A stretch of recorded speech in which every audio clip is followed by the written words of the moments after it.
दोस्तों स्वागत करता हूं फिर से एक नए वीडियो में। तो आज हम लोग ऐसी जगह आए हुए हैं जो कभी यहाँ पे बीत चुकी थी और हमें अपने पूर्वजों से भी सुनने को मिलता है। और हमें बताया गया था बचपन में कि बहुत समय पहले हमारे मुंडा समाज के 7 भाई और एक बहन की कहानी, जिसमें उन लोगों ने अपने बहन का हत्या कर उसका मांस खाया था। तो ये कहानी कोई कहानी नहीं है, ये एक सच्ची घटना है जिसमें आज हम लोग विजिट करने आए हैं। तो देख सकते हैं हमारे पीछे वो घटना जो बीत चुकी है, उसके याद में यहाँ पे बनाया गया है। और शायद कहा जाता है कि ये वही जगह है जहाँ पे उसके एक छोटे भाई थे जिसने उसका मांस को यहाँ पे टीला में रख दिया था। तो ये क्या स्टोरी है, चलिए मैं थोड़ा सा आप लोगों को डिटेल में बताने की कोशिश करता हूँ। तो ये बहुत समय पहले की बात है। ये 7 भाई और एक बहन एक घर में रहा करते थे और ये 7 भाई काम के लिए हमेशा चले जाते थे और उसकी बहन को कहते थे कि हम लोग काम करने के लिए जा रहे हैं तो हमारे लिए खाना सब्जी बना के रखना। तो एक दिन उसकी छोटी बहन को बोल के वो लोग गए थे कि आज हमें साग खाने का बहुत मन कर रहा है, तो तुम आज हमारे लिए साग बना देना।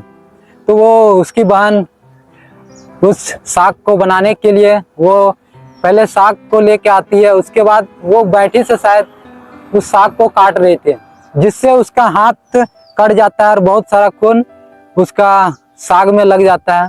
और समय भी हो रहा था, बहुत टाइम हो गया था, उसको सब्जी सब बनाना था। तो वही साग में वो अपना जो खून था उसको सान देती है और फिर उसी को वो पका देती है। और उस दिन वो लोग को खाना में वही साग को देती है। तो उसके भाई लोग खाना खाते हैं और बोलते हैं कि डेली हम लोग जो सब्जी खाते हैं उसमें से ये जो अभी आज का सब्जी है थोड़ा कुछ अलग है। तो उसकी बहन से वो लोग पूछते हैं तो उसकी बहन नहीं बताती है, बहुत देर सोचती है। उसके बाद वो अपने भाई लोग को बता देती है कि आज आप लोग ने जो मुझे साग बनाने बोला था, जब काट रही थी तो मेरा हाथ कट गया, बैठी या फिर कुछ से काट रही थी शायद, तो उससे मेरा हाथ कट गया, जिससे मेरा हाथ का जो खून निकला वो सारा साग में मिल गया था और समय भी नहीं था, जिसके वजह से मैं वही साग को बना दी आप लोग के लिए। तो ऐसा बता देती है। तो उन भाइयों में से एक के ख्याल में थोड़ा लालच या फिर थोड़ा क्या बोलेंगे, थोड़ा राक्षस वाला बुद्धि उसका मन में जगा। सोचता है कि उसका बहन का खून इतना अच्छा स्वाद लगा तो क्यों ना उसका मांस खाया जाए तो कितना मजा आएगा। तो यही सोच के वो लोग उसकी बहन को मारने का प्लान बनाते हैं। लेकिन वो लोग 7 भाई थे, तो उसमें से जो 7वां भाई था काफी अच्छा था और उसके आंख थोड़ा उसे दिखाई भी नहीं देता था। तो वो अपना बहन को बहुत प्यार करता था, तो वो नहीं चाहता है कि उसकी बहन को वो मारा जाए। लेकिन उसका भाई लोग उसको थोड़ा फोर्स डालते हैं, जो उसकी बहन थी उसको लेके चलते हैं और उसका शिकार करते हैं, फिर उसको पका के हम लोग खा जाएंगे। तो वो लोग उसको कहीं ऐसे ही पेड़ के पास ले गए थे और उसको दूर ऊंचा जगह में बैठा देते हैं और वो लोग कहीं दूर जाके तीर चलाते हैं। सभी 7 भाइयों में से 6 भाई लोगों ने तीर चलाता है तो उसको तीर नहीं लगता है। लेकिन जब वो 7वां भाई वो कहता है कि मैं तीर नहीं चलाऊंगा, मेरी बहन को मैं नहीं मार सकता हूँ, तो उसके भाई लोग बोलते हैं कि अगर तुम तीर नहीं चलाएगा तो तुमको भी हम लोग मार देंगे। तो वो डर के वो जाता है और धनुष से तीर चलाता है, तो उसकी बहन को छाती में उसको तीर लग जाता है। तो वो वहीं पे तड़प के फिर मर जाती है।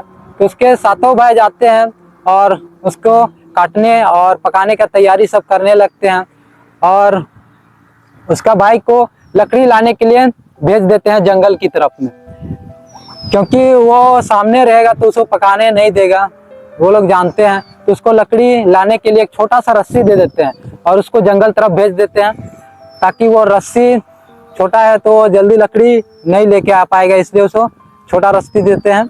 जब वो जंगल की तरफ छोटा रस्सी लेके जाता है और लकड़ी सब तोड़ के जमा कर लेता है, बहुत ज्यादा लाना था, तो वो सोचता है कितना छोटा रस्सी से मैं कैसे बांधूंगा। तो सतयुग का जमाना था, पहले के लोग जानवर हो गए बहुत सारा चीज रूप धारण भी कर सकते थे और जानवर हो गया, कोई भी पशु पक्षी से बातें भी कर सकते थे। तो उसी वक्त एक सांप आती है और उससे पूछती है कि क्या हुआ, तुम ऐसा क्यों रो रहे हो। तो वो सांप को बताता अपना व्यथा कि मेरी बहन को लोग मारे हैं और उसको पकाना चाह रहे हैं और मुझे लकड़ी लाने के लिए जंगल भेजे हैं। तो मैं लकड़ी लेने के लिए तो आया हूँ, लेकिन मैं कैसे इस छोटा रस्सी से बांध के लकड़ी ले जाऊंगा। तो वो सांप बोलता है कि मैं इस लकड़ी में पूरा लपेट जाता हूँ, तुम मुझे लेके चले जाना इस लकड़ी के सहारे और उस जगह रख देना, फिर मैं वापस आ जाऊंगा। तो वैसा ही करता है और वो वापस लकड़ी को ले जाके वहां पे पहुंच जाता है, काफी जल्दी पहुंच जाता है। तो उसके भाई लोग बोलते हैं कि अभी इस जगह रहेगा तो फिर हम लोग को पकाने नहीं देगा। तो उसको एक घड़ा देता है और उसमें छेद कर देता है और उसको दे देता है कि जाओ इससे पानी लेके आना। और वह चला जाता है एक कुआं की तरफ, दूर कहीं यही आसपास है। मैं आप लोग को दिखाने को कोशिश, पहले डोबा हुआ करता था तो उसी डोबा में उसको पानी लेने के लिए भेज दिया था। तो वो पानी लेने के लिए जाता है, फिर वहां पे भी जाता है तो पानी भरता है तो देखता है कि 7 छेद है तो पानी सब तो गिर जा रहा है, कैसे ले जाएंगे। फिर वहां पे वो रोने लगता है। तो उस टाइम सतयुग का जमाना था, मैंने बताया। तो वहां पे मेढक लोग था, तो मेढक लोग बात बोलता है कि क्यों रो रहे हो। तो बताता है वही स्टोरी कि मेरे बहन को मार दिया है और वो लोग पका रहा है तो मेरे को पानी लेने के लिए भेजा है। तो मैं पानी कैसे ले जाऊंगा, इसमें काफी छेद है और ले जाते तो सारा पानी गिर जाएगा। तो वो मेढक लोग बोलता है कि तो पानी घड़ा में भर लो, हम लोग इस घड़े के जितने भी छेद है उसमें लटक जाते हैं और तुम उसी के सहारे ले जाके वहां पे रख देना।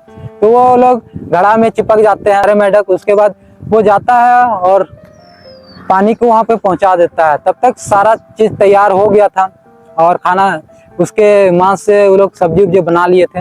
तो वो लोग फिर खाने का तैयारी करते हैं। तो उसका भाई जब पानी लेने के लिए आया था तो उस टाइम मछली और केकड़ा सब पकड़ के रखा था। तो वही जब वो लोग खाना खाता है, जब वो लोग मांस को खाता है तो वो मछली को खाता है। जब वो हड्डी सब को चबाते हैं तो वो केकड़ा सबको चबाता है और वो थोड़ा दूर में बैठा था जिसकी वजह से वो लोग को पता नहीं चलता है। तो उसी प्रकार वो लोग खा लेते हैं मांस सबको। और उसका भाई तो नहीं खाया था जो मांस था, तो वो मछली और केकड़ा को खाया था। तो वो जो मांस वो उसके लिए मिला था तो वो उस मांस को कहीं बगल में रख दिया था छिपा के। फिर बाद में वो एक टीला यहाँ पे है तो वही टीला में लाके वो रख दिया था। तो वो टीला में बहुत दिन बाद आज यहाँ पे एक बांस का पेड़ निकला और कहा जाता है बांस का पेड़ से आवाज आती थी। भिखारी या फिर कोई ऐसे ही घूमने वाला आदमी था जो अपना रोजी रोजगार के लिए यहाँ पे देखता है कि एक बांस का पेड़ है और बांस को काटने लगता है। तो बांस से आवाज आता है कि ना काट रहे जोगी, ना काट रहे आदमी, ये हमार भाई के रोपल बांस है को बोल के आवाज आती है। तो वो फिर भी उस बांस को काटता है और उस बांस से अपना रोजगार करने के लिए एक केंद्रा बनाता है जो बजाने वाला होता है। तो उस केंद्रा को बनाता है और वो बजाते हुए लोगों से कुछ रोजी रोटी कमाने के लिए वो लोगों के घर जाता है और उसे बजा बजा कर उसको सुनाता है। तो एक दिन वो सातों भाइयों के घर के पास पहुंचता है तो वो सबसे बड़े भाई के घर पहुंचता है। जब वो बजाने लगता है केंद्रा को तो उस केंद्रा से आवाज आने लगता है कि ना बाज रे केंद्रा ई तो लागो तो दुश्मन कर घर, ना बाज रे केंद्रा ई लागो तो दुश्मन कर घर बोल के आवाज आने लगता है। तो उसका बड़ा भाई पूरा गुस्सा आ जाता है और उसको मार पीट के वहां से भगा देता है। उसी प्रकार छेहो भाई के घर जाता है तो वैसा ही आवाज आने लगता है कि ना बाज रे केंद्रा ई तो लागो तो दुश्मन कर घर बोल के आवाज आने लगता है। तो वो छेहो भाई लोग मार के उसको भगा देता है। जब वो छोटे भाई के घर पहुंचता है जो आंख से अंधा और काना था तो उससे आवाज आने लगता है कि बाज बाज रे केंद्रा ई लागो मोर भाई कर घर, बाज बाज रे केंद्रा ई मोर लागो भाई कर घर। तो उसी प्रकार वो बाज काफी सुंदर और मधुर आवाज से बजता है। तो वो उस जोगी को एक दिन अपने घर में ठहरने के लिए बोलता है। तो वो वहीं पे ठहरता है, खाना पीना खाता है और रात को सो जाता है। और सुबह में वो जोगी काफी जल्दी में निकलता है तो अपना केंद्रा भूल जाता है। तो वो केंद्रा को अच्छा से रख देता है और बाद में बजाऊंगा सोच के वो कहीं पे दीवार में टंग देता है। उसके बाद वो काम करने के लिए चला जाता है। डेली वो जैसे ही काम करने के लिए समय पर निकल जाता था उसी प्रकार वो काम पे जब जाता है तो घर जब वो रात में लौटता था तो देखता था कि घर का सारा काम करके रखा हुआ रहता था। तो वो सोचता था कि घर का काम मेरा कर कौन दे रहा है, मेरा भाभी लोग तो कर नहीं सकती है। तो ऐसे ही डेली जब वो काम करने के लिए निकलता था फिर शाम में लौटता था तो देखता था कि घर का सारा काम हो जाता था और साफ सफाई भी घर करके रखा हुआ रहता था।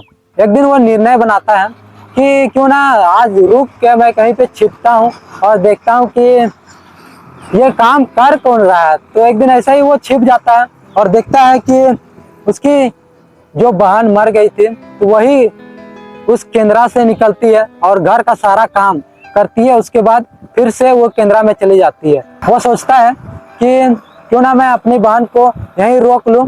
तो एक दिन वो प्लान बनाता है और वैसा ही छिप जाता है जैसे एक दिन छिपा था और छिप गया था।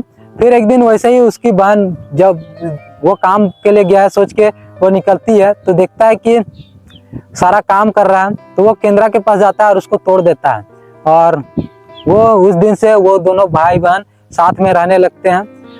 ये कहानी कोई कहानी नहीं है, ये एक रियल स्टोरी है जो कि बहुत पहले बीत चुका था, जो जिसे आज हम लोग देखने के लिए आए हुए हैं। जो मेरे पीछे देख सकते हैं, यहाँ पे 7 भाइयों को लेके यहाँ पे वो लोग का पत्थर लगाया गया है और उसकी बहन का जिसे मीट को यहाँ पे 7वां बहन जो अंधा खाना था वो एक टीला में रखा था, वो भी टीला यहाँ पे मौजूद है। तो वो आप लोग को चलिए दिखाता हूँ।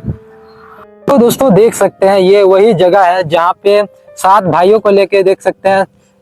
यहाँ पे ऊपर में एक सबसे बड़ा जो है वो सबसे बड़ा भाई के लिए, उससे छोटा उसके छोटा भाई के लिए, उसी प्रकार यहाँ पे 7 भाई के लिए देख सकते हैं एक एक पत्थर गाड़ा गया है। और इधर बगल में भी कुछ कुछ पत्थर गड़े हुए हैं, क्यों नहीं मालूम। लेकिन यहाँ पे एक पेड़ है, देख सकते हैं केंद्र का पेड़ है। पहले यहाँ पे जंगल हुआ करता था, अब तो वो जंगल सब नहीं है। तो दोस्तों देख सकते हैं यहाँ पे उसकी बहन का जब वो छोटा भाई आया था और यहाँ पे एक टीला है, देख सकते हैं इसी टीला में शायद उसके भाई ने मांस को रखा था और यहाँ पे वो डाल के चला गया था। उसी समय से ये बांस बढ़ गया है जो यहाँ पे आप लोग देख रहे हैं। और इधर देख सकते हैं यहाँ पेड़ है, उसकी शायद उसकी बहन को शायद इसी पेड़ पे मारा गया था कि उधर शायद पहाड़ दूर में दिख रहा है वहां मारा गया था, उतना तो हमें मालूम नहीं है। लेकिन यहाँ पे उसका मांस को इस टीला में डाला गया था, ये सत्य और रियल है। और देख सकते हो ये पेड़। तो दोस्तों देख सकते हैं यहाँ पे 7 भाइयों को लेके उनके इस याद में पत्थर को गाड़ दिया गया है कि ये स्टोरी हमेशा याद रहे और आगे युगों में भी आगे बच्चों को बताया जाए या फिर सभी लोगों को याद रहे। और इसमें पूजा पाठ भी हुआ था, आपको देखने को मिल रहा होगा कि यहाँ पे सभी पत्थरों को पेंट करके पूजा पाठ किया गया है। और इधर भी देख सकते हैं पेड़, यहाँ भी सब पूजा पाठ होते रहता है हमेशा। ये आप लोगों को जानकारी कैसा लगा जरूर कमेंट करके बताइएगा। ये एक सच्ची और रियल घटना है जो कि हमारे झारखंड में बीत चुका है, मुंडा समाज में।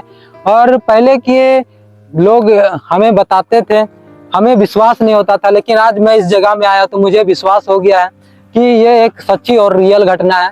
तो आप भी इस वीडियो को लोगों से लोगों तक शेयर कीजिए और झारखंड सरकार को बतलाइए कि इस जगह को संरक्षित किया जाए और एक याद में इसको रखा जाए। ऐसा जगह जो कि बहुत पहले घटना घट चुका है, तो हमें इसको याद करना चाहिए और ऐसा कभी ना हो इस बारे में हमें सोचना चाहिए। तो दोस्तों आज का वीडियो को हम लोग यहीं पे एंड करते हैं।